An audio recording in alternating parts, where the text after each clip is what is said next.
નમસ્કાર મિત્રો, આપ જોઈ રહ્યા છો છોટાઉદેપુર ટાઈમ્સ। બોડેલીના મુખ્ય બજારમાં આગની ઘટના। સમગ્ર ઘટનાની વાત કરીએ તો છોટાઉદેપુર જિલ્લાના બોડેલી શહેરના મુખ્ય બજારમાં આવેલ એક દુકાનમાં અચાનક વહેલી સવારે આગ લાગી હોવાની ઘટના સામે આવી છે।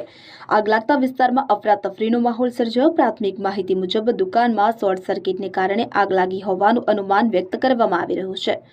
આગ ફેલાતા આજુબાજુની દુકાનો પણ અસરગ્રસ્ત થઈ હોવાનું જાણવા મળ્યું છે। ફાયર બ્રિગેડ પહોંચે તે પહેલા સ્થાનિક લોકોએ આગ પર કાબુ મેળવવાનો પ્રયાસ કર્યો હતો। બાદમાં ફાયરની ટીમે સ્થળ પર પહોંચી આગ પર સંપૂર્ણ કાબુ મેળવ્યો હતો। આ ઘટનામાં કોઈ જાનહાની થયાની માહિતી મળી નથી, પરંતુ માલમત્તાનું નુકસાન થયું હોવાનું માનવામાં આવી રહ્યું છે। આગ લાગવાના ચોક્કસ કારણ અંગે તપાસ હાથ ધરવામાં આવી છે।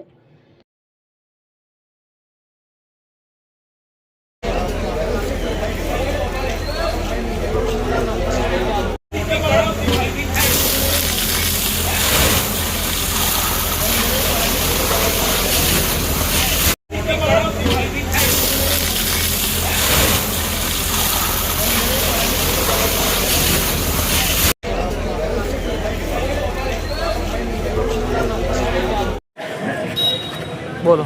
આજે વહેલી સવારે કન્યાશાળાની આગળની દુકાનોમાં આગ લાગી હતી। સવારે શોર્ટ સર્કિટના કારણે આગ પકડાતા આજુબાજુની બધી દુકાનોમાં ભય પ્રસર્યો હતો અને લોકોએ તાત્કાલિક આવીને પોતાની દુકાનો ખાલી કરવી પડી હતી। તેનું કારણ એક જ હતું કે બોડેલીના જે લાઈવ બોમ્બ હતો એ સર્વિસમાં ગયેલો હતો।